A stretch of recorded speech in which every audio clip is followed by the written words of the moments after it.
Setan itu kerjanya kalau belum mampu membuat orang tidak berbuat baik, maka dia buat orang merasa baik. Dia menghalangi orang untuk buat baik. Kalau orang sudah buat baik, dia buat orang itu merasa baik. Jadi kalau kenapa saya semakin hijrah ada saja ujian, itu namanya hidup. Yang namanya hidup ini ada ujiannya.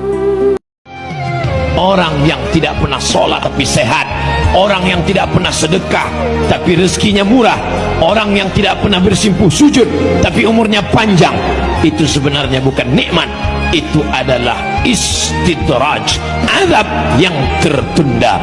Apa kata Allah? Sanastadrijuhum min haitsu la ya'lamun. Kami permainkan mereka dengan istidraj.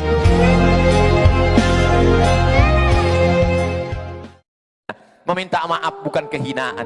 Kalau kau meminta maaf kepada orang, itu bukan kerendahan. Karena orang yang paling tinggi, paling hebat, paling mulia, pemimpin para nabi dan rasul, imamnya nabi dan rasul, Sayyidina Muhammad SAW, tetap meminta maaf. Naik dia ke atas mimbar hari Rabu, dia berkata, man kuntu lahu jalattu lahu zahran. Siapa yang pernah pundaknya aku cambuk, hadza zahri, ini pundakku, silakan cambuk. Man kuntu syatamtu lahu irdan. Siapa yang pernah aku caci maki, sumpah serapah, kata-kataku kasar, ini harga diri Muhammad, silakan balas. Siapa yang pernah uangnya aku pinjam, bayar, maka dia menuntut hari ini. Maka seorang sahabat berdiri, innalaka alayya thalatha darahim, engkau punya hutang 3 dirham ya Rasulullah. Apa kata Nabi kepada Fadl? Idfa' ya Fadl, bayarkan wahai Fadl. Allahu Akbar, besarkan Allah supaya kau tidak angkuh dan sombong. Allahu Akbar, yang besar hanya Allah, yang mulia hanya Allah, yang agung hanya Allah. Rendahkan dirimu. Daripada kau cari dia di padang mahsyar, lebih baik kau cari hari ini. Andai dia tidak menyambutmu dengan waalaikumsalam, andai dia tidak menyambutmu dengan senyuman, kau sudah lepas di hadapan Allah Subhanahu wa ta'ala. Sidang jemaah, apa beda Muhammadiyah dengan Salafi? Muhammadiyah, dia netral menyikapi seluruh mazhab fikih. Dia akui Hanafi, dia akui Malik, dia akui Syafi'i, dia akui Hambali. Terus bagaimana dia? Dibuatlah lembaga tarjih. Dibuat lembaga tarjih. Jika ada kasus hukum, lembaga tarjih mengadopsi dari 4 imam mazhab, bisa diambilnya nanti pendapat Abu Hanifah dalam satu kasus, kemudian Malik dalam kasus yang lain, atau Hambali dalam kasus yang lain, diputuskan dalam tarjih.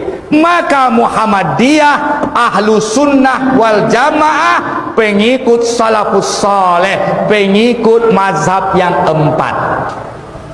Salafi, apakah pengikut salafus soleh? Sudah saya sampaikan, Salafi bukan pengikut salafus soleh. Kenapa? Karena Salafi tidak bermazhab. Muhammadiyah menerima mazhab, Salafi tidak bermazhab. Bagaimana mengaku pengikut salafus soleh sementara salafus soleh itu bermazhab? Kita langsung ke Quran, kita langsung ke hadis. Ente siapa? Anda memahami Quran butuh tafsir. Kalau tidak lewat tafsir, Anda salah paham. Tahu nggak Anda, ada ulama yang terdahulu karena tidak tahu asbabun nuzul mengatakan tawaf dan sa'i itu makruh. Fala junaha alaihi ayat tawafa bihima. Tidak berdosa mereka tawaf dan sa'i. Fala junah, kalimat biasa dipakai untuk yang makruh, maka tawaf hukumnya makruh. Langsung ke Quran, sok mantap. Sidang jemaah, dijelaskan ayat itu asbabun nuzulnya. Dulu orang tawaf dan sa'i telanjang. Tawaf dan sa'i itu karena telanjang, aib di mata sahabat. Ketika sahabat diperintahkan tawaf dan sa'i, mereka dulu tawaf jahiliyah di tengah malam telanjang. Ketika itu sahabat akan disuruh, ketika sahabat disuruh tawaf dan sa'i, tertegun sahabat, bukankah ini tercela?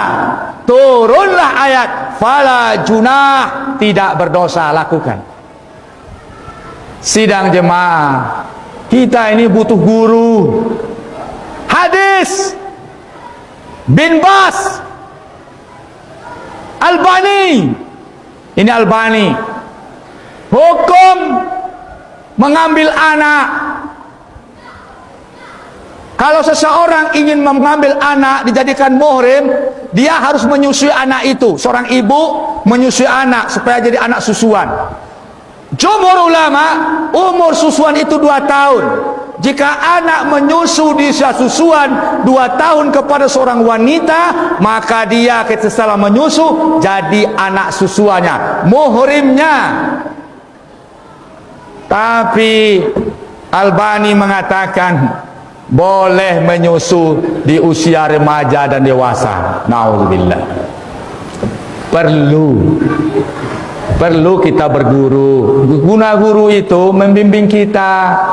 Karena proses hukum ini sudah panjang, butuh tenaga besar, butuh cerdas yang hebat. Sidang jemaah yang dirahmati Allah, apa beda salafus saleh dengan orang yang mengaku mengikut salafus saleh? Saya tegaskan dulu, siapa pengikut salafus saleh?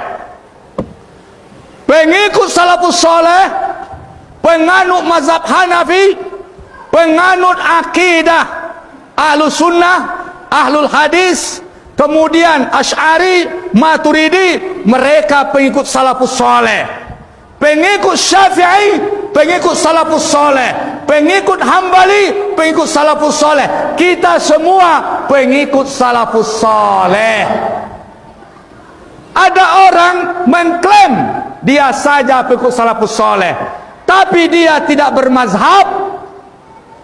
Dia tidak ikut Syafi'i, tidak ikut Malik, Hambali, pengikut salafus saleh, ikut Ibnu Taimiyah. Sanad ilmunya terhenti pada Ibnu Taimiyah. Ibnu Taimiyah bukan salafus saleh. Saya tetap menghormati Ibnu Taimiyah. Saya banyak belajar dengan Ibnu Taimiyah. Saya baca majmu' fatwanya dan kitab-kitab Ibnu Taimiyah. Tetapi kita harus netral. Kita jelas, adil, amanah ilmu. Ibnu Taimiyah hidup di 700 tahun Hijriyah.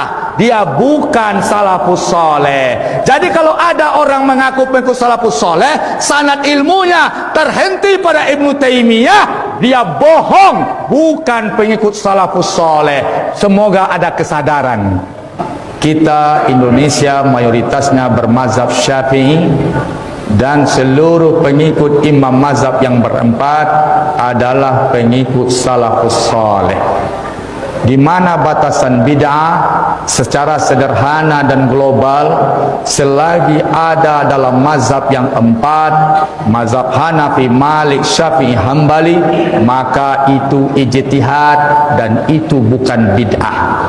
Jangan mudah membid'ah-bid'ahkan dan dituduh bid'ah. Kalau itu ada pada mazhab yang empat, itu bukan bid'ah. Untuk membid'ahkan dalam versi Malik harus ada versi 11 proses hukum.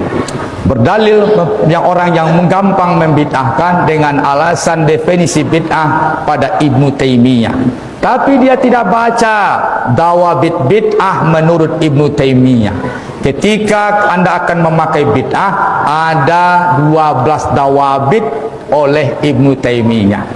Nah, sidang jemaah, mudah-mudahan kita semakin cerdas, mudah-mudahan kita semakin paham. Allah berjanji, sungguh jika ada orang-orang yang beriman itu, apakah dia besarkah, kecilkah, disebutkan dengan alladzina 1080 kali dalam Al-Quran. Ismun mausulun yadullu ala al-jam'il jam'iyyah. Isim mausul, kata sambung, kadang menunjuk pada objek tanpa batasan. Besarkah, kecilkah, tuakah, mudakah, lelakikah, perempuankah, kayakah, cukupkah, kata Allah, aku tak peduli sepanjang dia punya iman dan tidak mencampur adukan imannya dengan perbuatan zalim dalam berbuat maksiat, maka aku akan jamin orang itu akan mendapatkan keamanan dalam kehidupannya. Sudah dia dijamin surga, sudah dia mendapatkan ketenangan di jiwanya, dan dijamin aman selama hidupnya. Dunianya aman, alam kuburnya aman, dan akhiratnya aman. Orang yang bersama dengan Allah hatinya menjadi ramai walaupun dia di tengah kesunyian. Orang bersama dengan Allah dia bahagia walaupun dia dalam kesusahan dan penderitaan. Orang yang bersama dengan Allah tak pernah putus asa. Bersama dengan harta akan binasa, bersama dengan kemegahan, kemuliaan, jabatan akan berakhir. Bersama dengan dia, siapa dia? Al-Hayyu Maha Hidup. Bersama dengan dia, siapa dia? La ta'khudhuhu sinatun wala naum. Dia yang tak mengantuk dan tidak tidur. Penyebabnya, ternyata penyebabnya adalah dari, mohon maaf, hayawanatul manawi kalau dalam bahasa fikihnya, air sperma yang tidak disalurkan. Jadi menurut penelitian medis itu dari beberapa kuesioner ya, beberapa orang yang diambil pendapatnya, dipinta pendapatnya, ditanya, dipisahkan. Ada yang laki-laki itu mereka sudah berkeluarga, sebagian juga ada yang belum berkeluarga. Dari yang sudah berkeluarga itu ditanya, dipisahkan, mana yang kira-kira hampir rutin berhubungan intim dengan istri. Ada yang seminggu 3 kali, ada yang seminggu 4 kali. Kalau pengantin baru biasanya sehari 4 kali ada juga ya Bu ya. Beda sama pengantin lama gitu. Nah dipisahkan, ada juga yang beberapa bagian ternyata sangat jarang berhubungan dengan istrinya. Mungkin karena faktor situasi, kondisi dan lain sebagainya ya, baik suami dengan istri, sampai ada yang sebulan sekali. Biasanya semakin tua itu intensitas hubungan itu semakin menurun. Ya Pak ya, Ibu ya, benar ya. Apalagi udah punya cucu. Udah punya cucu itu saling mendekati itu udah akan hilang, romantisme itu mulai pudar gitu. Kalau diledekin sama anak-anaknya, mah, mama sama papa dong. Ah udah deh gitu. Jadi sudah semakin menurun keinginan hasratnya juga. Nah laki-laki yang dia lebih rutin melakukan hubungan intim dengan pasangannya, itu ternyata lebih rendah resikonya terkena kanker prostat dibanding orang yang rutinitasnya itu sedikit, yang intensitasnya sedikit. Makanya kalau punya suami, salah satunya laki-laki, agar laki-laki tidak kena kanker prostat, dalam penelitian medis itu minimal dalam seminggu mereka harus mengeluarkan hayawanatul manawinya itu 3 kali dalam seminggu. Kalau kurang dari itu bisa menyebabkan resiko kanker prostat. Ya, kanker prostat. Kenapa Bu?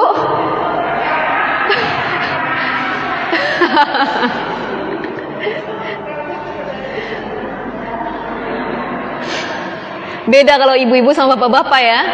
Kalau ibu-ibu semakin tua, itu semakin apalagi mendekati menopause. Biasanya semakin rendah keinginannya, udah nggak mikir lagi ke situ gitu ya. Nah beda sama bapak-bapak. Bapak-bapak sampai umur 70-80 tahun aja dia masih, insya Allah gitu, masih jiwa muda. Baik Ustadz, saya nanya nggak apa-apa kan? Masya Allah, kami banyak terima kasih bisa ketemu dengan Bang Haji. Bang Haji menjadi inspirasi buat kami. Yang benar. Iya. Karena lagi direkam. Masya Allah, Masya Allah. Begini Ustaz, nah, pertama mohon izin, Iya. Abdus Samad. Iya. Itu nama yang diberikan luar biasa, Abdus Samad. Ustaz dari berapa keluarga kira-kira? Saya anak pertama, adik 1 orang laki-laki. Cuma berdua? Dua aja. Masya Allah, warisannya banyak tuh Ustaz. Kami keluarga yang bisa dibilang kaya-kaya, 7 turunan. Cuman saya keturunan yang ke-8.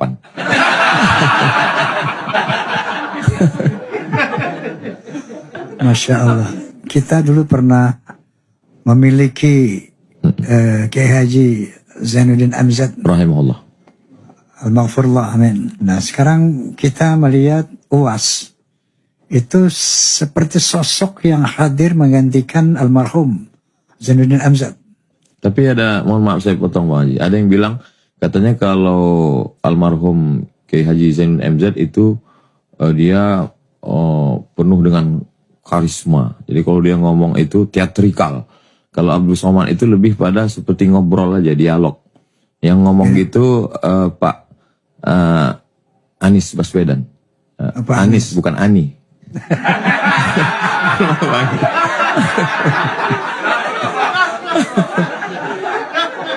Dia pernah ngomong gitu Bang Haji. Masuk.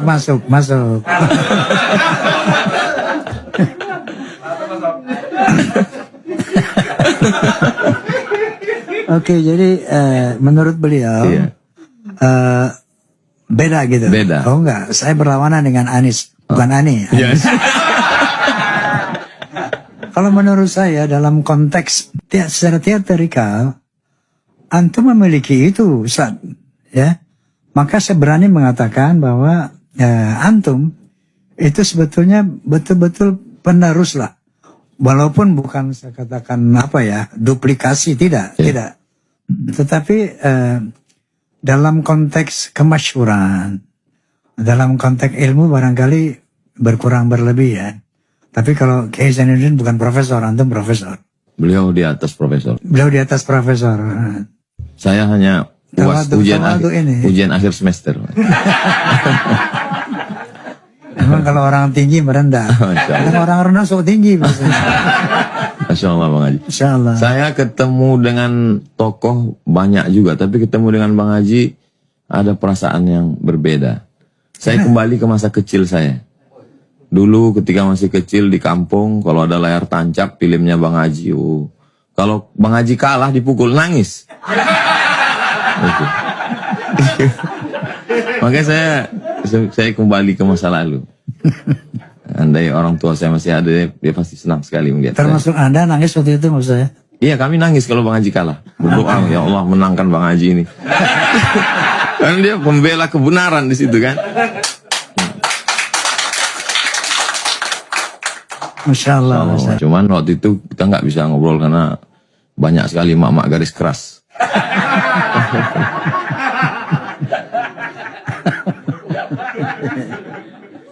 Iya, waktu itu ketemu jangan sepintas-pintas gitu. Iya. Dan waktu itu Tapi saya menatap Bang Haji terus di situ. oh ya, Iya. Karena ya itu mengenang. Saya kan setiap anak-anak kecil itu kan punya lagu kan.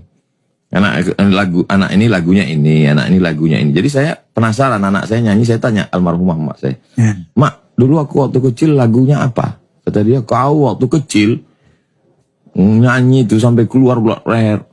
Ikutu pasang. Saya tanya, apa artinya? Sungguh terpaksa. Jadi saya masih kecil udah ngefans sama Bang Haji. Masya Allah. Masya Allah, tabarakallah. Nah ini kita mau gali ilmunya nih sekarang. Ustadz kan temponya rame itu kan. Saya penyanyi nih Ustadz. Ya. Tiba-tiba ada saudara kita mengatakan nyanyi itu haram. Ya. Gitar harus dihancurkan. Sampai semua hancurin gitar. Mas. Ya. Semua berhenti nyanyi aja nih. Ini jangan-jangan enggak ada gitarnya udah hancur semua Bang.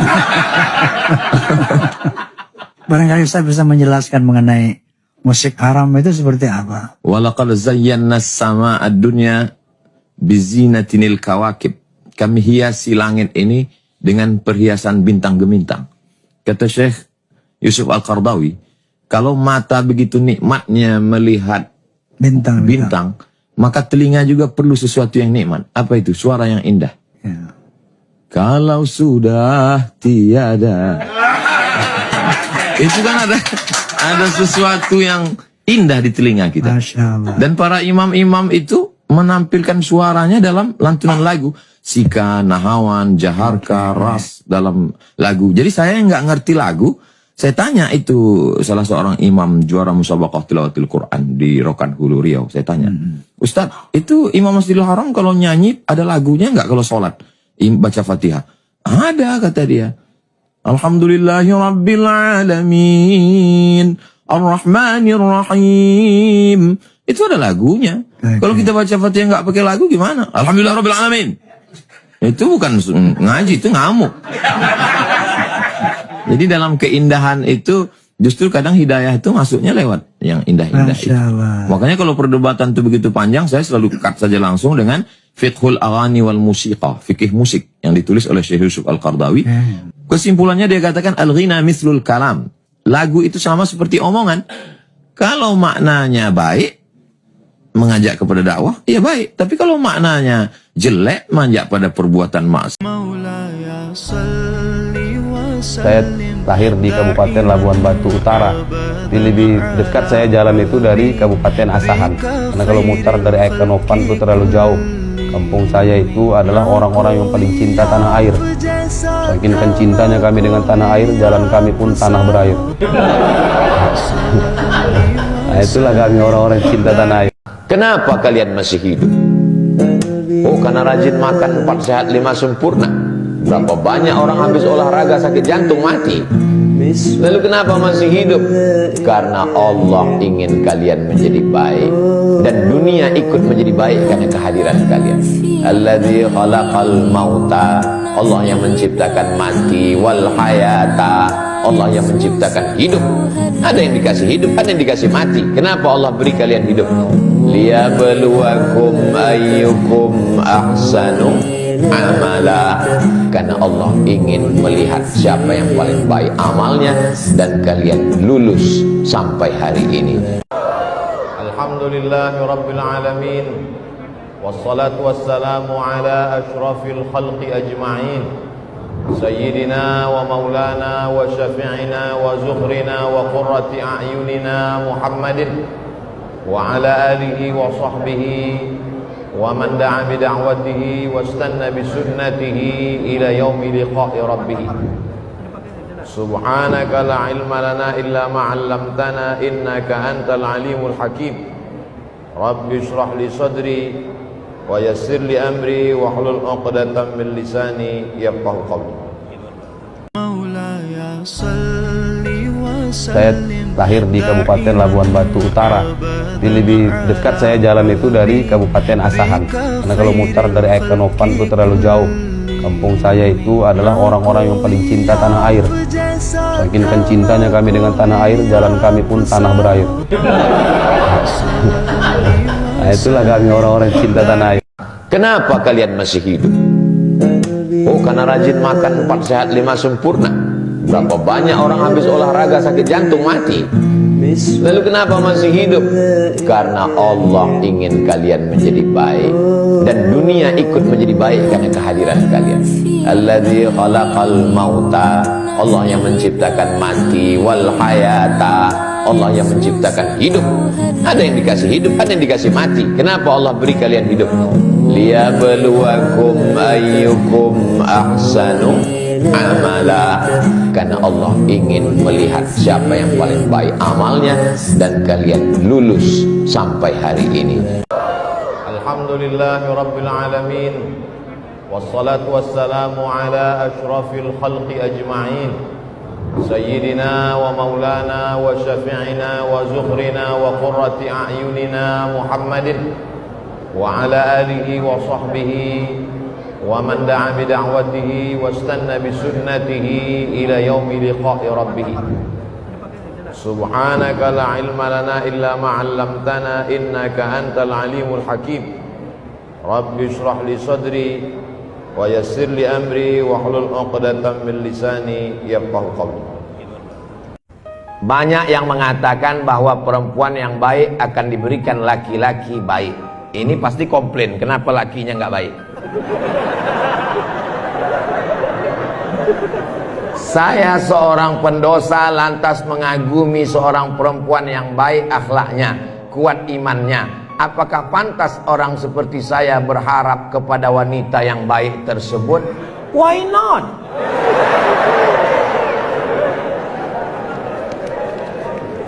At-tayyibuna lit-tayyibat, yang baik-baik dapat yang baik. At-tayyibat lit-tayyibin, yang baik dapat yang baik. Laki-laki yang baik dapat perempuan yang baik, perempuan yang baik dapat laki-laki yang baik. Ayat ini banyak dikomplain. Pak Ustadz, saya sholat, saya puasa, saya zakat, kenapa istri saya kuntilanak? Yang perempuan juga komplain, saya rajin pengajian, saya dengar ceramah Ustadz, kenapa suami saya genderuwo? Ayat ini ceritanya ketika sahabat Nabi hijrah dari Makkah ke Madinah. Tiba-tiba sampai di Madinah, susah mau nikah. ada seorang perempuan wanita tunasusila, maaf beribu maaf, mau dinikahi oleh seorang sahabat, ngadu ke Nabi, ya Rasulullah, aku mau nikah sama WTS. Kata Nabi, at-tayyibuna lit-tayyibat, laki-laki yang baik semestinya menikahi perempuan yang baik. Ayat itu membantah jangan menikahi perempuan pezina sebelum dia taubat. Tapi kalau dia taubat nasuha, at-taibu minaz zambi kama la zambalah, orang yang bertobat seperti tidak berdosa. Itu maksudnya.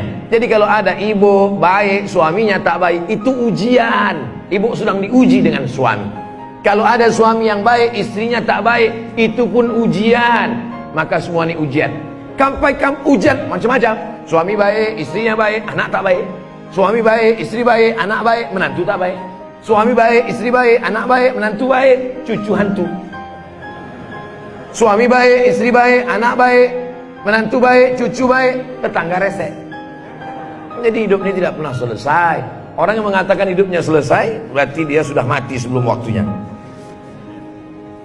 Tak layakkah saya pelaku dosa ini ingin dapat perempuan yang solehah? Perbaiki dirimu, tobat nasuha, berdoa kepada Allah. Insya Allah, berdoalah, ya Allah, kalau memang dia bukan jodohku, jadikanlah dia jodohku.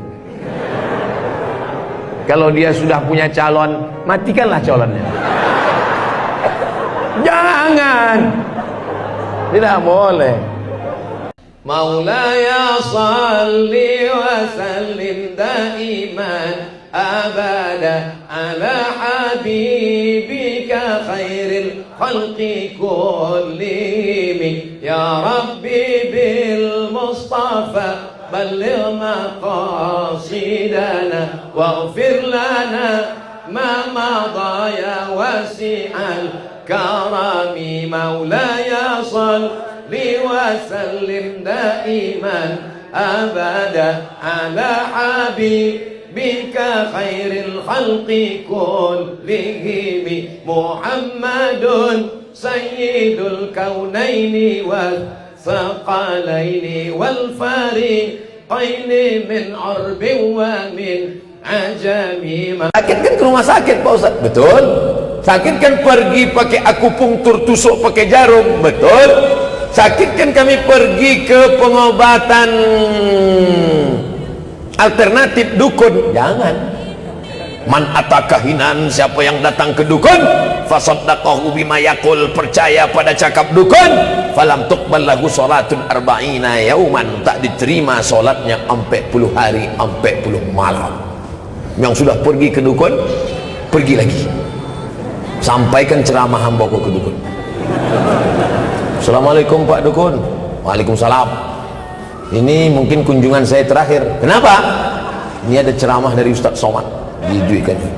Man atakahinan, siapa yang datang ke dukun, falam tuqbal lahu salatun, tak diterima salatnya 40 hari 40 malam. Wah, kalau gitu kita santet dia. Santetnya bulu ambo. Takutkah Abdul Somad pada dukun-dukun? Hei dukun-dukun, bertaubat kalian dukun-dukun. Lah bertambah pulau musuh ambo kini. Oh tambah, nah, terserahlah, santet lah, santet.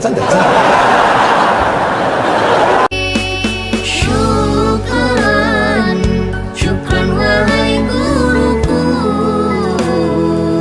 engkau telah membimbing daku di jalan yang engkau tuju. Guruku, kami harapkan doamu, semoga ilmu yang engkau. Maulaya salli wa sallim daiman abada ala habibika khairil khalqi kullihim, ya Rabbi bil Mustafa balligh maqasidana waghfir lana ma madha ya wasi'al karami. Maulaya salli wa sallim daiman abada ala habibika khairil khalqi kullihim. Kadang disangka orang kita ini, itu Somad itu duitnya dari YouTube aja tuh. Aku dengar kemarin knalpot mobilnya, tuk tuk tuk tuk tuk tuk tuk. Duit YouTube tuh semua habis untuk yayasan Hajah Rohana almarhumah mak, untuk membeli beras, cabai, bawang, gula, tomat, uang sekolah, sampo, dol gigi semua anak-anak. Tak ada seperak haram ku ambil untuk aku. Jelas? Untuk apa lo Ustaz jelaskan itu ke kami? Biar supaya jangan jadi fitnah. Ini kan banyak komen-komen orang nanti. Memang, oh jadi Ustaz baca komen itu? Iyalah. Saya baca komen itu. Lama kadang saya lewat, yang sakit hati hampir saya handphone banting handphone. Ke atas. Kadang-kadang ada juga ketawa. Ada pula komen di situ. Ustaz, jadikan aku yang kedua katanya. Alhamdulillah di Duri ini sudah diingatkan dari protokol waktu saya sampai tadi. Waktu tadi ibu bilang, langsung beliau, jangan histeris, jangan histeris. Suatu ketika mampir di sebuah warung, akhirnya saya makan. Lalu ketemu teman lama. Loh, ngapain di sini? Dia senyum-senyum aja. Akhirnya ngobrol, makan. Pas mau bayar, nggak usah bayar. Kenapa? Yang punya rumah makan nih saya. Kaya, mobilnya mewah, luar biasa. Saya tanya, bisa kaya begini? Aku susah, Mat. Dulu ketika kalian semua pergi kuliah, aku nggak kuliah karena ayahku meninggal, aku anak yatim. Akhirnya aku usaha. Alhamdulillah sekarang Allah titipkan pembantu 10, semuanya sudah dibawa pergi umroh. Dengan istri, dengan anak juga sudah pergi haji. Masya Allah. Saya tanya, apa kesan kamu dengan saya? Kita sudah lama tidak ketemu. Selama kita sekolah dulu, yang kamu ingat tentang saya itu apa? Kata dia, kau baik, Man. Andai dulu kau sombong, Man, mungkin ketika kulihat kau makan, aku nggak keluar. Untuk apa nyalamin orang? Terjana betul. Pisang emas bawa berlayar, pisang raja di dalam peti. Hutang emas dapat dibayar, hutang budi dibawa mati. Gantungkan harapan kepada Allah. La ta'khudhuhu sinatun wala naum. Dia tak mengantuk, dia tak tidur. Jangan gantungkan harapan kepada manusia. Hari ini menjadi kawan, besok berubah menjadi lawan. Jangan gantungkan harapan kepada benda. Benda akan binasa.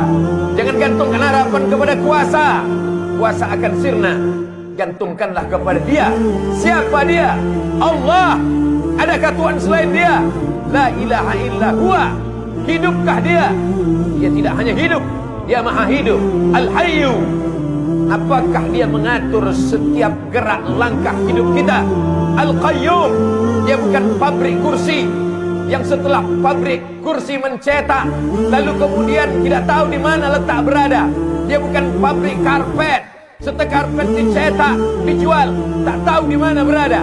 Dia adalah Allah Al-Qayyum, mengatur kehidupan kita, detak jantung kita, ayunan tangan kita, langkah kaki kita, bisikan yang ada di hati kita, terlintas dalam kepala kita. Dia tahu siapa Dia, Allah.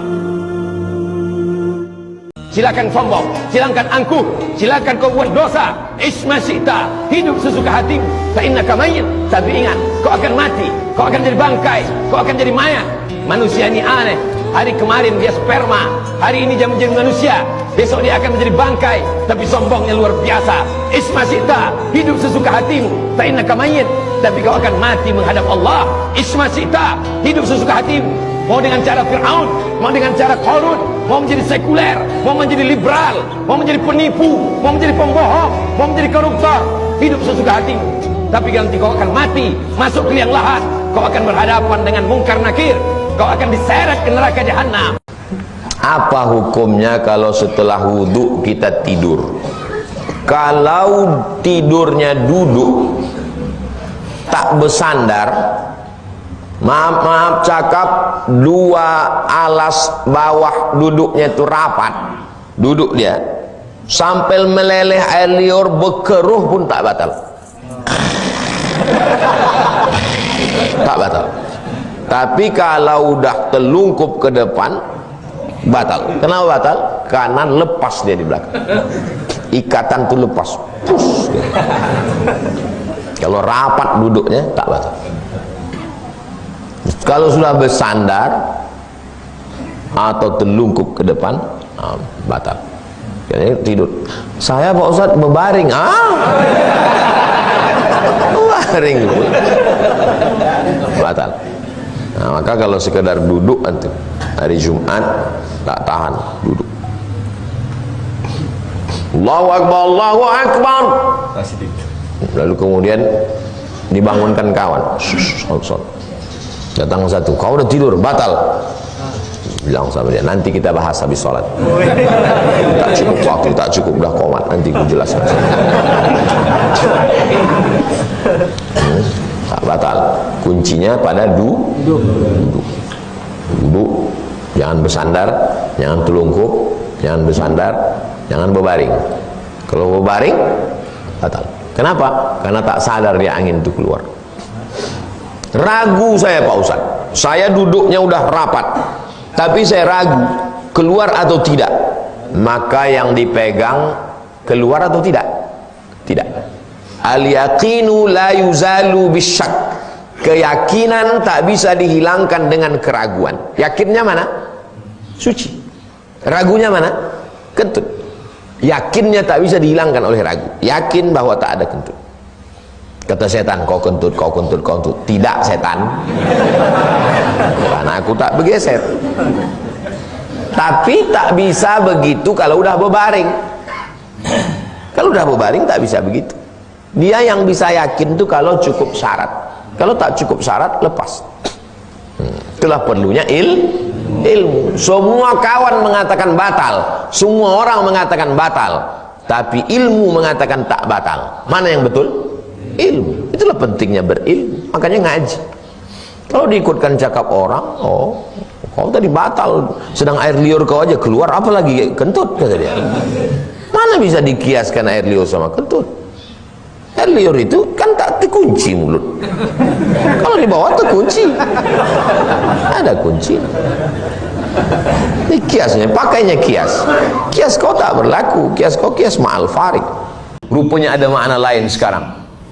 Bumi yang paling rendah dari permukaan laut. Dari mana Nabi Muhammad tahu tentang itu? Dia tak pernah belajar. Saya berdua dengan seorang doktor. Doktor ni dia masalah kandungan. Kami bacakanlah ayat, manusia dari nutfah berubah menjadi alaqah, dari alaqah berubah menjadi mudghah, dari mudghah ini membalut tulang, dari tulang ini nanti menjadi manusia yang sempurna. Lengkap dalam hadis, 40 hari dalam bentuk nutfah, 40 hari dalam bentuk alaqah darah, 40 hari dalam bentuk daging, daging tadi membalut tulang menjadi makhluk yang sempurna. Rupanya dokter ini pernah jumpa seorang pakar dari Amerika tentang masalah kandungan janin. Dia tanya, Nabi kami 14 abad silam, 1400 tahun lampau, dah tahu proses dari mulai nutfah menjadi alaqah menjadi mudghah. Kata dia, mungkin Nabi kamu tu dah punya teleskop. Sebab mereka tak tahu. Tapi bagi kita mudah saja. Dari mana ini? Wa ma yantiqu 'anil hawa in huwa illa wahyun yuha. Nabi bicara bukan ikut hawa nafsu, tapi dari Allah Subhanahu wa taala. Jadi puan-tuan, sahabat-sahabat yang ada di seni ini amat sangat boleh bercerita, baca buku, bawa para ulama, buatkan filem tentang ini dengan bahasa kelembutan, bukan dengan pedang, bukan dengan marah, tidak dengan tazkirah, tapi dengan menonton mereka. Oh, inilah ilmu pengetahuan. Nah, itu hanya boleh dilakukan oleh orang-orang yang berilmu, dan ilmu inilah yang kita sebarkan. Terbuka hidayah. Ayyahdiyallahu bika rajulan wahidan. Satu orang dapat hidayah, khairum minad dunya wa ma fiha. Lebih baik daripada dunia dan seisinya. Jadi tuan-tuan banyak punya follower, viewer, subscriber. Nah, ini semua akan tengok. Bila dia tengok, oh ini orang yang kami sukai, kami ikuti, dia dekat dengan Allah, dia sembahyang, Masya Allah. Jadi kalau ada orang, saya tak sukalah tengok pelakon itu bila sembahyang dia posting baik. Sebab apa? Sebab banyak orang sembahyang bukan sebab tazkirah Ustaz Somad, masuk neraka. Kata dia, iya kalau neraka tak ada. Kalau tak ada, dia tak percaya. Tapi bila dia tengok pelakon yang dia suka sembahyang, dia sembahyang, aku kenapa tak sembahyang? Posting lah. Tapi saya baru sembahyang Jumat aja Ustaz. Tak apa. Tahap awal. Wabda biman ta'ul. Kalau kamu memberi, mulailah dari orang yang kamu beri nafkah. Jadi kalau ngasih itu kasih yang dekat dulu. Wal jari zil qurba, tetangga yang ada hubungan kerabat. Wal jaril junubi, tetangga yang tak ada hubungan kerabat. Tetangga dekat rumah, sepupu, dua pupu, sewali, dua bali, itu duluan kasih. Tapi biasanya orang lebih suka ngasih ke kerabat atau ke orang lain. Suka ngasih ke orang lain. Kenapa begitu? Karena kalau orang lain kita kasih, nama kita harum. Kalau keluarga kita kasih, tak pernah harum. Orang lain kita kasih 50.000, harum. Keluarga kita kasih 500.000, seginilah pula. Betul tak itu? Berarti banyak yang udah kena. Maka kata hadis Nabi, wabda biman ta'un, mulai dari orang yang kau kasih nafkah. Jadi kalau ada orang menyakitimu, jangan berduka. Kalau ada tetangga, sahabat, kawan baik meninggalkanmu, jangan berduka lara. Karena sesungguhnya di balik itu semua, fa inna ma'al usri yusra, inna ma'al usri yusra. Idza dhaqat 'alaika dunya faqul ya Allah. Kalau terasa sempit dunia, mengadulah kepada Allah. Idza sa'alta fas'alillah, kalau minta-mintalah kepada Allah. Wa idza sta'anta fasta'in billah, kalau minta tolonglah kepada Allah. Iyyaka na'budu wa iyyaka nasta'in. Kepada Engkau kami menyembah, kepada Engkau kami beribadah, kepada Engkau kami bersimpuh sujud, kepada Engkau juga kami meminta. Apa kata Syekh Abdul Alim Mahmud dalam Alhamdulillah Hadhihi Hayati? Ada 3 aliran dalam Islam yang tidak akan mungkin bisa disatukan. Yang pertama, aliran rasionalis, aqlaniyah. Siapa mereka? Mu'tazilah, yang dimotori oleh Wasil bin Atha. Yang kedua, aliran yang berpegang kepada tekstualis, nassiyun. Siapa mereka? Imam Ahmad bin Hambal. Lalu kemudian dilanjutkan pada masa terakhir, itulah dia yang dikenal murid dari Muhammad Abduh, yaitu Rashid Ridha. Lalu kemudian ada aliran yang tengah. Ini adalah yang tidak terlalu percaya kepada akal, tapi juga tidak berpegang kepada nas. Mereka mengharapkan fuyudat, limpahan ilham. Mereka disebut dengan irfaniyun. Inilah yang dibawa oleh Imam Abu Hamid Al-Ghazali. 3 cabang pemikiran dalam Islam tidak akan pernah mungkin bersatu. Aqlaniyun, rasionalis; irfaniyun, intuisi; nassiyun, tekstualis. Pasti akan ikhtilaf, tapi ada titik pertemuan di antara mereka. Apa dia? Mukhlisina lahuddin. Kalau mereka ikhlas karena Allah, maka nassiyun, irfaniyun, aqliyun akan bisa bersama. Saya fikir saya mungkin ada beberapa perbedaan dengan Dr. Hamid Fahmi Zarkashi dalam beberapa hal, tapi kenapa saya membaca buku tulisan beliau, saya cinta pada pemikiran beliau, karena kami bertemu pada satu titik, mukhlisina lahuddin. Maka kalau yang irfaniyun ikhlas, yang aqliyun ikhlas, yang nassiyun beramal karena Allah, kita akan bertemu. Beramal yang dibuat karena Allah akan bertemu juga pada kemuliaan Allah Subhanahu wa taala. Mudah-mudahan kita terlepas dari perbedaan kita. Kita adalah orang-orang yang berpegang kepada lillahi taala.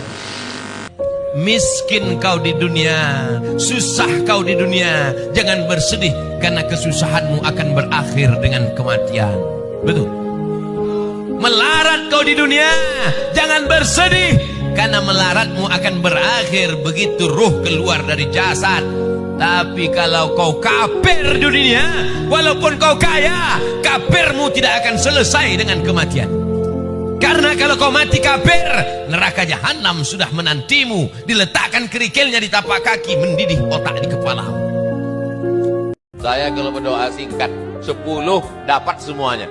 Allahumma inna nas'aluka salamatan fid din, selamat dalam agama, wa afiatan fil jasad, sehat badan, wa ziyadatan fil ilmi, bertambah ilmu, wa barakatan fir rizqi, berkah rezeki, wa taubatan qablal maut, taubat sebelum mati, wa rahmatan indal maut, dapat rahmat waktu mati, wa maghfiratan ba'dal maut, dapat ampunan sudah mati.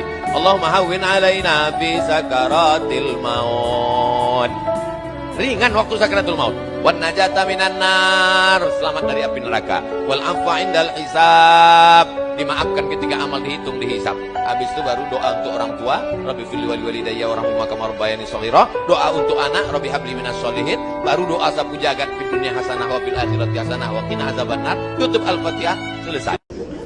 Ada banyak peraturan dan atur cara dalam agama Islam, dan hati kita rasa tersekat untuk ikuti dia. Macam mana ni Pak Ustaz?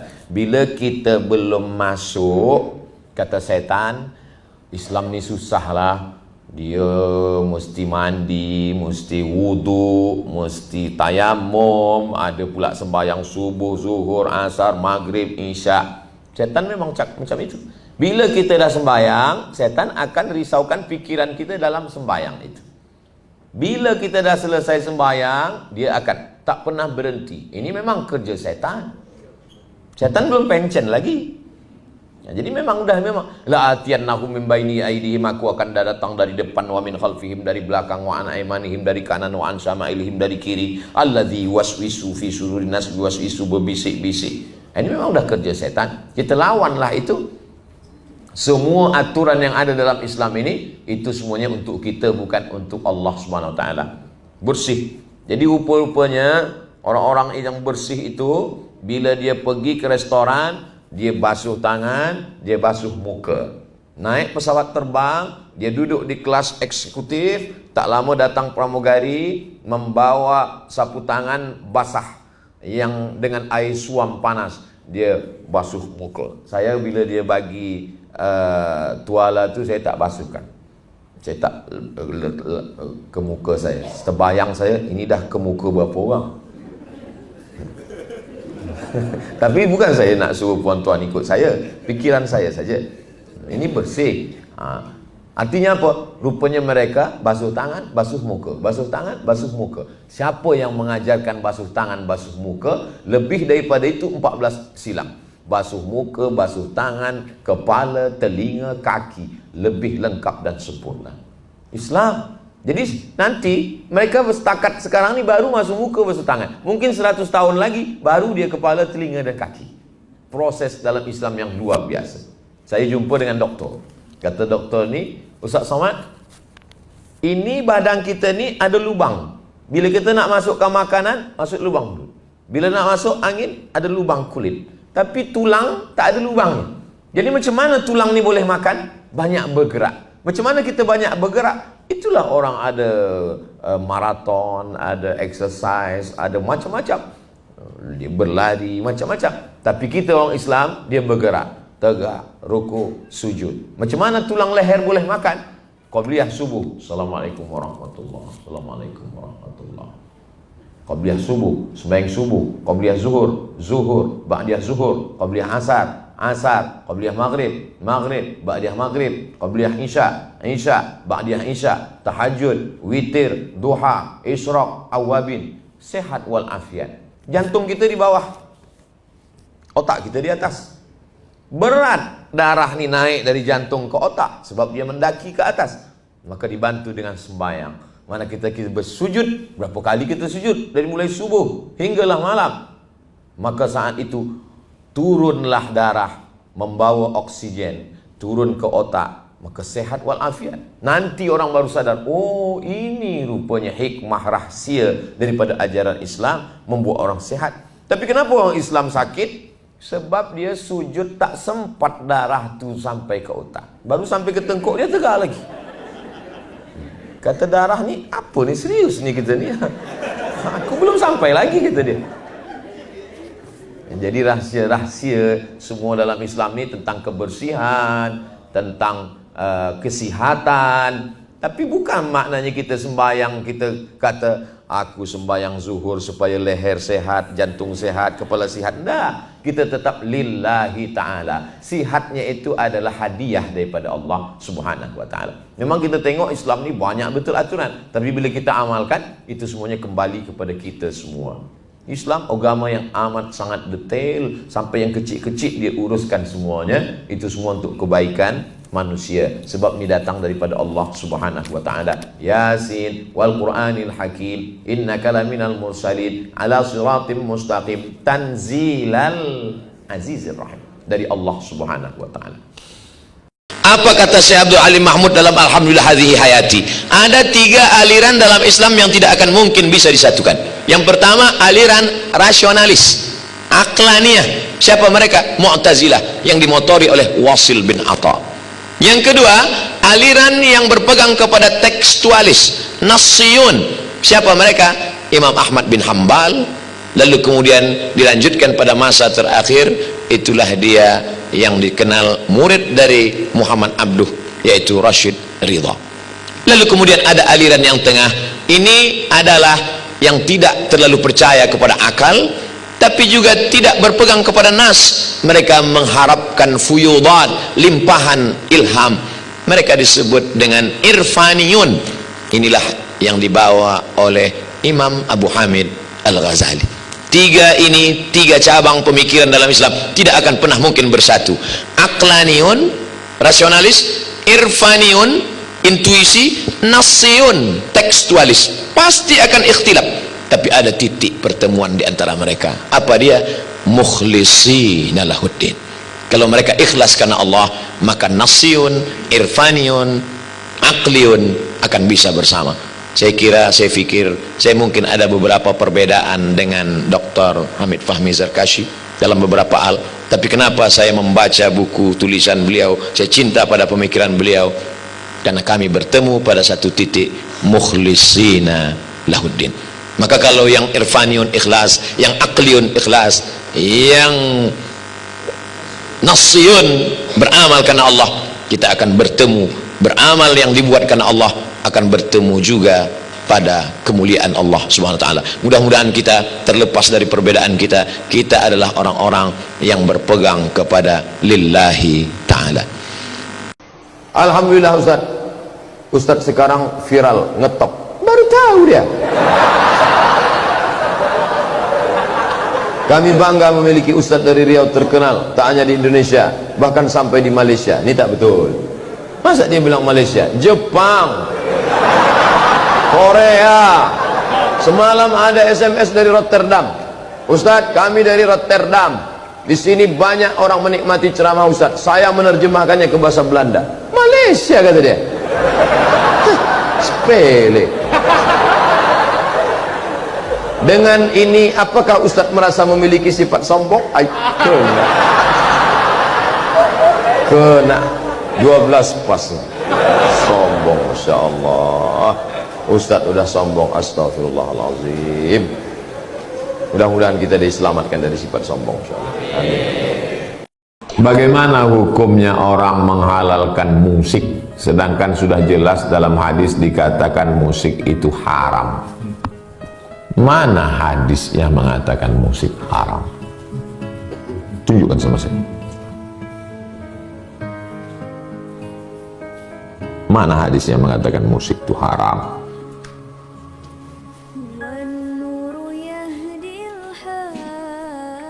Jelas nih hadisnya. Hadisnya mana? Tuliskan.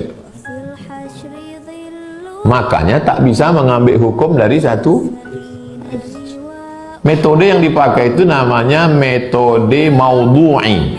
Tentukan satu tema, kumpulkan ayat, kumpulkan hadis, lihat ijma', pakai qiyas. 4 yang disepakati: Quran, hadis, ijma', qiyas. 4 ini sepakat, yang 6 lagi tak sepakat. Saddu zara'i, qaulu sahabi, syar'u man qablana, istihsan, istishab, 10 dasar pengambilan dalam Islam. Bukan dari satu hadis.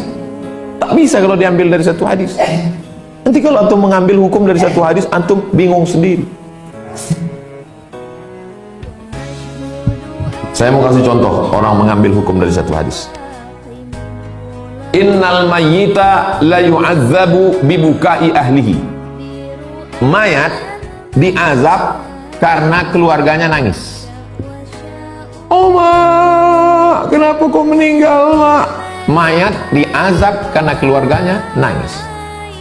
Itu kalau antum pahami hadis itu error antum.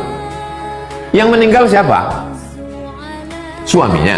Yang menangis bininya. Kenapa pula abang itu diazab? Bininya menangis. Udahlah dia mati, diazab pula lagi. Bininya pun menangis karena harta warisan itu tak banyak. Makanya tak bisa mengambil hukum dari satu hadis. Tema yang dipakai adalah tematik. Kumpulkan semua ayat hadis. Hadis ini batal dengan ayat wala taziru waziratun wizra ukhra. Orang tidak memikul dosa orang lain. Yang menangis kan bininya. Kenapa pula lakinya diazab? Apakah dosa bini bisa dipikul suami? Mana bisa? Jadi memahami hadis itu pahami secara utuh. Jadi ceritanya begini dulu. Orang jahiliyah menandakan prestasi tinggi, kaya. Semakin banyak orang nangis waktu dia mati, maka dia strata sosialnya tinggi. Kalau yang nangis 2 orang, itu kelas bawah. Tapi kalau yang nangis rame, hebat. Maka dibuatlah namanya grup nangis. Ada grupnya. Lalu sebelum si bapak ini tadi mati, dibilangnya sama bininya, oh my darling, nanti kalau abang mati, biar ditengok orang nih abang hebat, tolong kau undang grup nangis ya. Maka datanglah grup tadi karena diundang. Maka keluarlah ucapan hadis tadi, innal mayyita la yu'adzabu bibukai ahlihi. Mayat itu diazab karena tangisan keluarganya. Paham? Tak sesederhana itu memahami hukum. Orang belajar di pondok 6 tahun, belajar nahu dari mulai bawah, matan al-ajrumiyah, baca mukhtasar jiddan, baca lagi naik ke atas al-imriti, naik lagi ke atas baru baca Ibnu Malik, Ibnu Aqil, Syarah Ibnu Aqil, baca Alfiyah Ibnu Malik, baca Syarah, baru bisa baca kitab. Kitab paling kecil dulu fikih namanya Matan Takrib. Dari Matan Takrib baru naik Fathul Qorib. Hatam Fathul Qorib baru naik Fathul Mu'in. Habis itu I'anatul Talibin. Baru naik lagi ke atas kitab paling besar Ma'ali. Habis itu baru kitab Majmu' Syarah Muhazzab. Itu baru satu mazhab Syafi'i. Baca Nabi, baru bisa ngomong hukum. Ini baru mengaji sekali langsung menurut hadis. Hadis mana guys? Itu namanya pendangkalan Islam. Saya hanya sampai pada kesimpulan saja. Kesimpulannya, musik sama seperti kalam, macam cakap. Kalau baik halal, kalau tak baik haram. Mengapa Syekh Albani bisa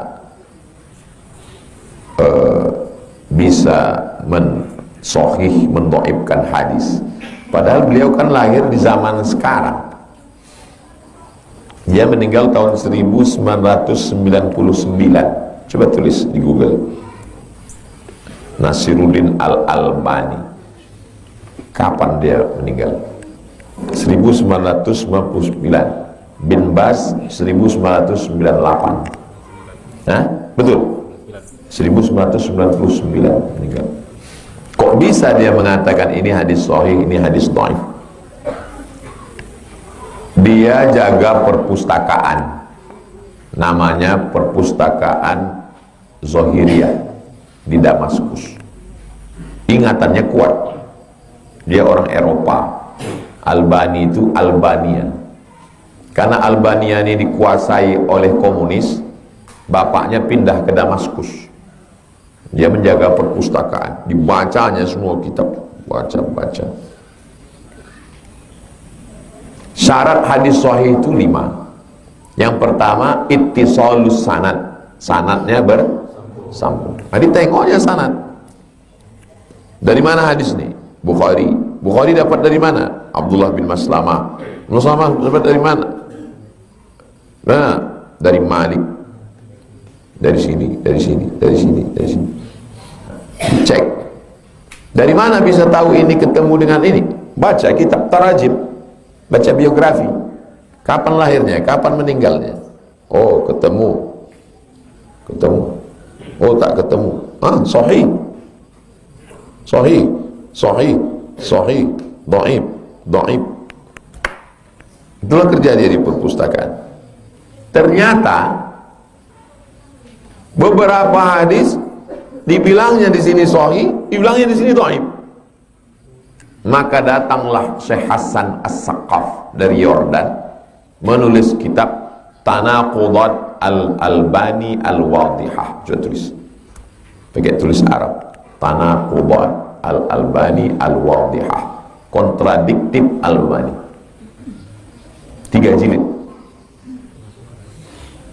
Tanaqudat dapat Al-Albani Al-Wadihah. Datang Syekh Mahmud Said Mamduh, Dr. Mahmud Said Mamduh, 7 jilid. Judulnya At-Ta'rif bi Awhami Man Qassama Sunan ila Sahih wa Dhaif. Hadis-hadis yang didhaifkan Albani ternyata sahih. Qala Al-Albani dhaif. Qultu kataku bal sahih. Hadis ini sahih. Kenapa? Karena dia melihat satu jalur. Dari sini. Tengoknya dhaif kata dia. Padahal ada jalur lain yang dia tak tahu. Karena hadis itu ada namanya syawahid, ada mutaba'at. Karena dia tidak hafiz. Tak semua bisa dihafalnya. Terlepas dari segala kelemahan, dia sudah membaca, dia sudah berijtihad. Bahwa ijtihadnya salah, mudah-mudahan Allah mengampuni. Yang bahaya itu nggak pernah baca, nggak pernah berijtihad, menyalahkan aja.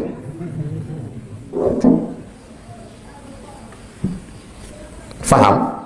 Bicara tentang masalah sakit, Nabi Ayub pun sakit. Bicara tentang masalah keluarga, Nabi Nuh pun istrinya durhaka dan anaknya durhaka.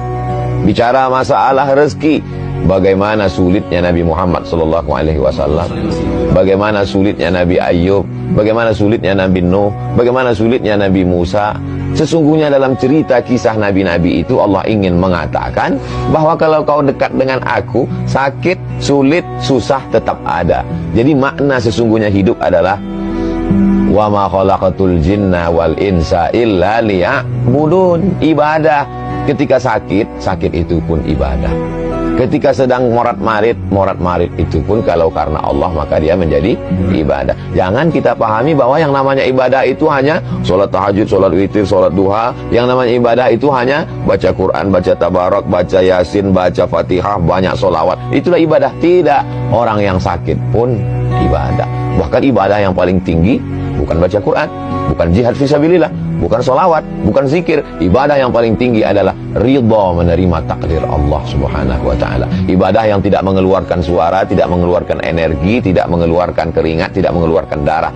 Ibadah yang dalam keadaan diam, ridha menerima takdir ketetapan Allah Subhanahu wa ta'ala. Kalau dipahami seperti ini, maka insya Allah kita tidak akan menyalah-nyalahkan Allah. Ketika rezeki kita diuji agak macet sedikit saja, kita tidak menyalahkan, ini dah gagal taubat ini. Coba kalau nggak taubat kemarin. Kesalahan berpikir membuat kita menjadi salah berbuat. Kesalahan berbuat, kesalahan bicara, kesalahan menarik kesimpulan berawal dari mempertuhankan hawa nafsu. Itulah yang disindir Allah dalam Al-Quran. Ittakhadha ilahahu hawa. Ittakhadha menjadikan ilahahu Tuhannya, hawahu hawa nafsunya dijadikan sebagai Tuhan. Faksusil qasaso, ceritakan tentang kisah-kisah itu. Kisah siapa? Kisah nabi-nabi itu. Supaya apa? La'allahum yatafakkarun, supaya berpikir, oh ternyata aku sekarang sedang sakit, nabi pun ternyata juga sakit. Sekarang aku sedang agak macet sedikit rezeki, sesungguhnya supaya Allah mengajarkan bersyukur tentang lapangnya rezeki. Oh sekarang anakku ini agak sulit sedikit diatur, supaya untuk untuk mengingatkan supaya ada usaha dan ikhtiar doa lebih. Allah cuma ingin kita sujudnya lebih lama sedikit dari biasa.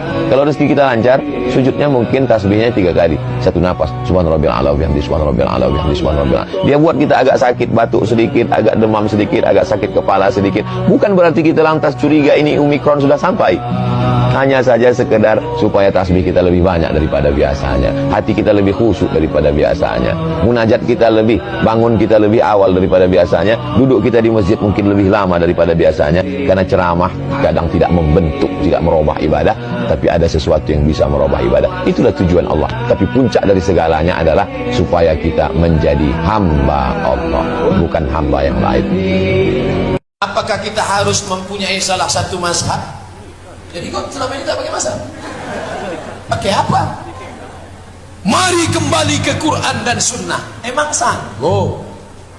Saya kembali ke Quran dan Sunnah melalui Imam Syafi'i. Muhammadiyah kembali ke Quran dan Sunnah melalui Majelis Tarjih. Majelis Tarjih Muhammadiyah memilih pendapat di antara mazhab yang paling tua Hanafi meninggal 150 Hijrah, nomor 2 Maliki meninggal 179 Hijrah, nomor 3 Syafi'i meninggal 204 Hijrah, nomor 4 Hambali meninggal 241 Hijrah. Betul, kembali ke Quran dan Sunnah melalui ulama. Saya tidak mau ikut Syafi'i, saya tidak mau ikut Hambali, saya tidak mau ikut Maliki, saya tidak mau ikut Hanafi. Pokoknya saya ikut Quran dan Sunnah. Berarti kau imam mazhab kelima. Kalau AC rusak, kemana dibawa? Reparasi AC. Kalau HP rusak, di mana dibawa? Ke servis HP. Laptop rusak, bawa ke toko HP. Tapi kenapa kalau sudah bicara agama kau berkata aku bisa sendiri? Ini otakmu sungsang. Jangan percaya ulama. Saya tidak percaya ulama. Saya tidak percaya ulama. Yang penting saya langsung ke Quran. Waktu kau naik pesawat, kau percaya tak sama pilot? Kenapa kau tak berkata seperti kata itu? Aku tak percaya sama pilot. Aku mesti tahu mana kau pergi, mana giginya. Pernah tak waktu naik pesawat kau ketuk pintu, Pak pilot, aku mau nanya, ini bensinnya kemana aja Mas? Ini solar apa premium apa pertama? Artinya waktu naik pesawat kau percaya kepada pilot. Kenapa waktu naik pesawat kau percaya pada pilot? Sedangkan ini kenapa kau tak percaya pada ulama? Syafi'i manusia, aku manusia. Syafi'i makan, aku makan. Syafi'i tidur, aku tidur. Betul. Tapi Imam Syafi'i hafal Quran umur 7 tahun. Semua hadis itu ada di kepalanya. Imam Syafi'i kalau pergi ke masjid telinga disumbatnya pakai kapas, karena dia takut semua yang dia dengar dia hafal. Sedangkan engkau Iqra baru Iqra 5.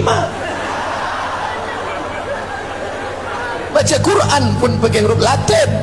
Ya asid.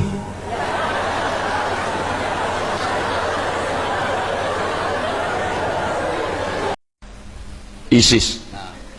Ya Ustaz, karena ISIS bagi yang mau mencari tulisan Arabnya namanya Daesh. Jadi kalau ada menyebut, bingung saya Pak Ustaz, apa ini Daesh? Daesh itu artinya Daulah Islamiyah Iraq wa Suriah, Daesh. Daulah Iraq Suriah, Daesh. Bahasa Inggrisnya ISIS, Islamic State Iraq and Suriah. Saya pernah ditanya, apa pendapat Pak Ustadz tentang ISIS? Bagus, saya bilang. Kok bagus Pak Ustadz? Ikatan suami idaman istri. ISIS itu sudah keluar dari Ahlus Sunnah disebabkan tiga. Apa yang tiga? Pertama, Abu Bakar al-Baghdadi mengangkat dirinya sendiri. Dalam Islam, khalifah tak mengangkat dirinya. Abu Bakar tak mengangkat dirinya. Sahabat membaiat Abu Bakar. Begitu, Ali tak pernah mengangkat dirinya. Setelah Utsman meninggal, sahabat membaiat Ali. Abu Bakar nak, kalian baiat aku. Siapa yang tak membaiat aku, kafir.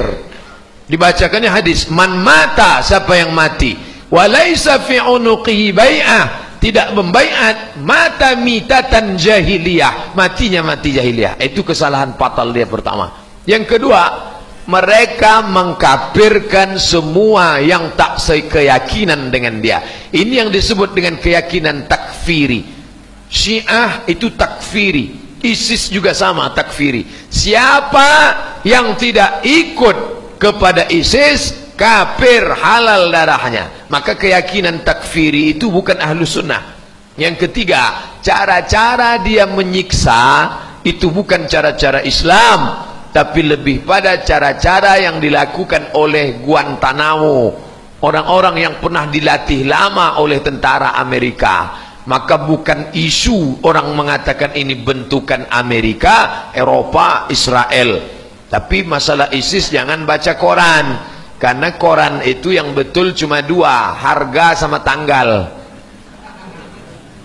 Karena beritanya dari Reuters. Reuters itu kantor berita Yahudi. Maka bacalah website ulama yang terpercaya. Di antaranya ulama Syekh Yusuf Al-Qaradawi. Beliau memfatwakan ISIS itu bukan Islam, tapi bentukan. Yang terjadi sekarang itu perang antara dua.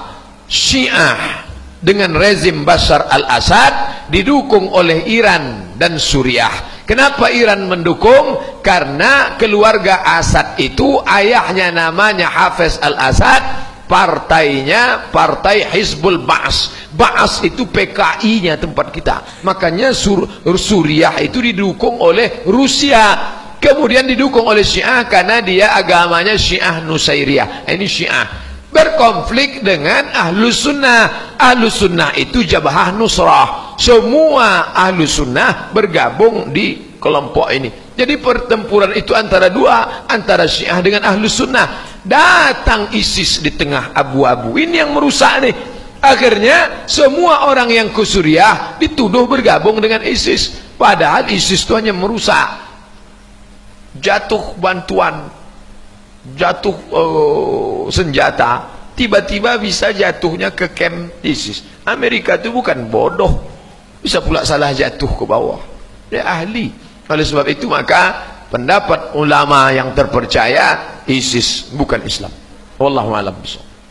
Kalau ada orang mengatakan nikmat terbesar adalah hidup, salah, karena binatang juga hidup. Kalau ada yang mengatakan nikmat terbesar adalah bekerja, salah, karena monyet pun bekerja. Kalau ada yang mengatakan nikmat terbesar adalah tenaga, salah, karena gajah lebih bertenaga, banteng lebih bertenaga.